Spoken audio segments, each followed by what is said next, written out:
I showed up to my wife's law firm opening party proud, nervous, and ready to support her, but within minutes, I realized I was standing in a room where my name no longer existed.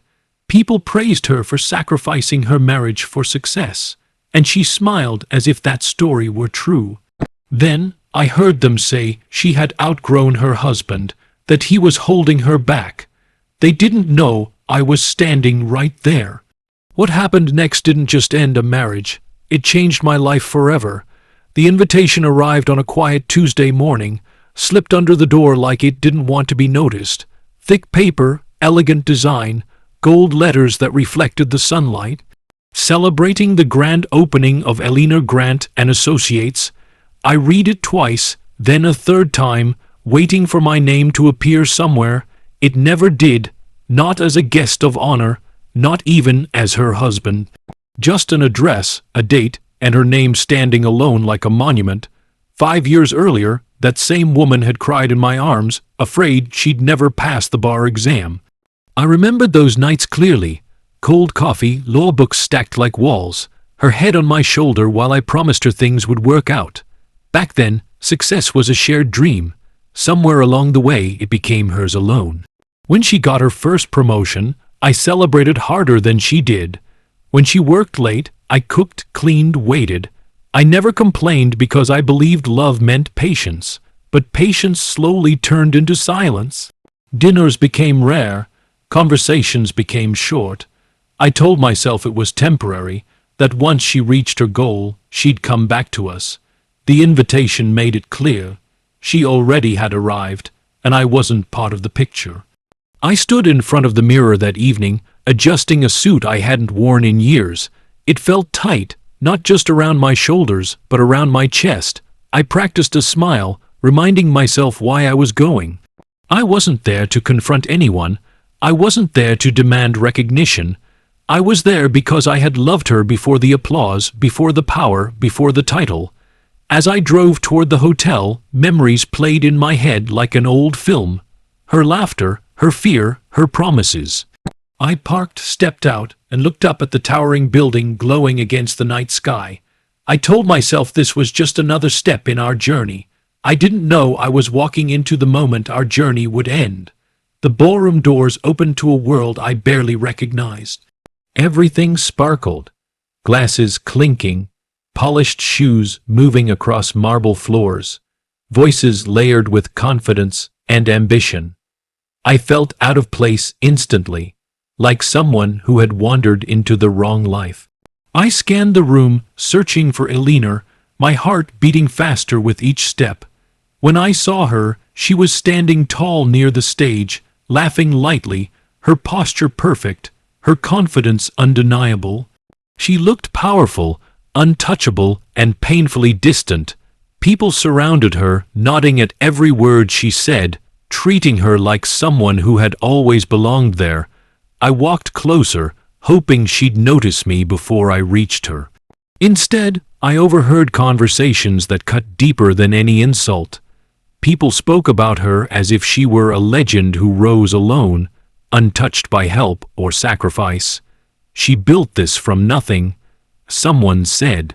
Another added, no distractions, no emotional baggage, pure focus. I wanted to speak up, to remind the room that nothing is built alone.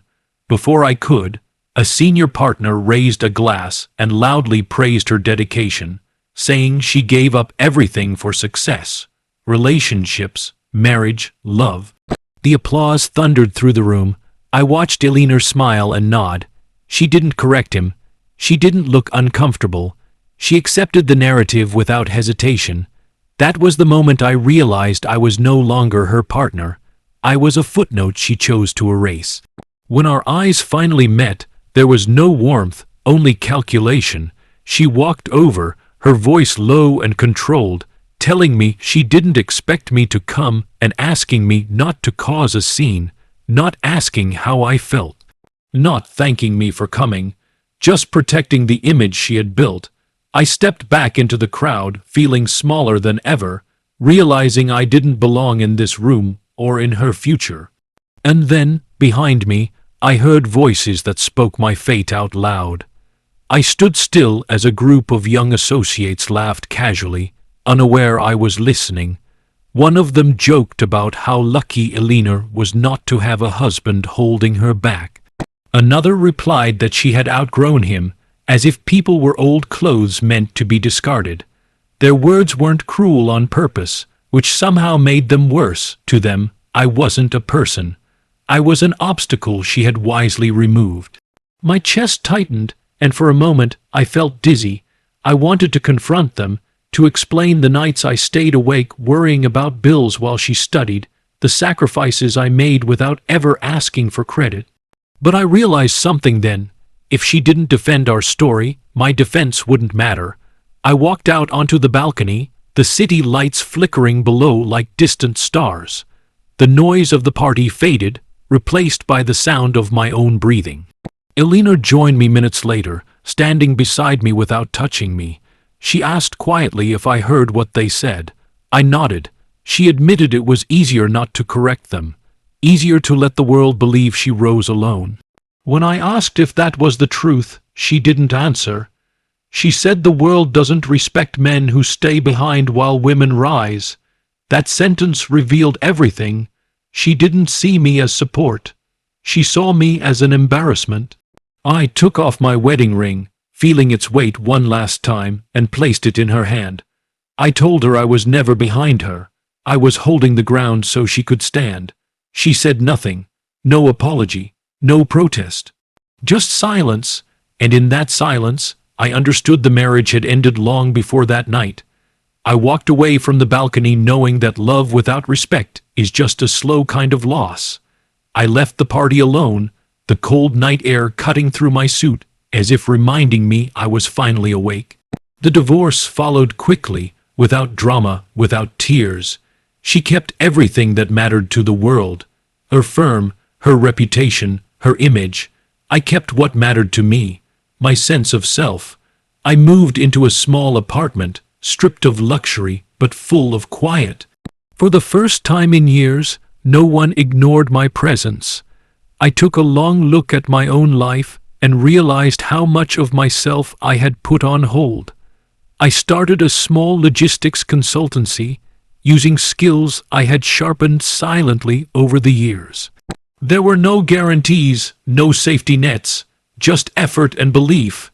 Months passed, then a year.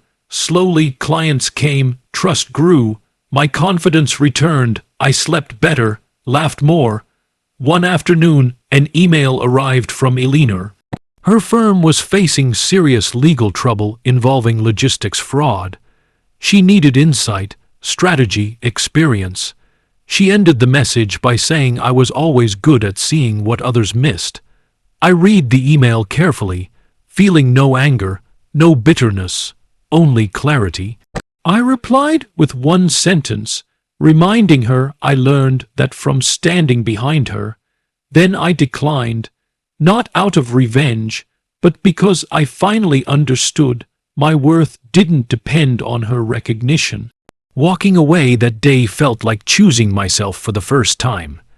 2 years later, I hosted my own opening, not in a luxury hotel, but in a modest office filled with people who valued honesty and loyalty. Friends, clients, partners who knew my story and respected my journey. As I stood there speaking, I realized something profound. The real opening wasn't her law firm.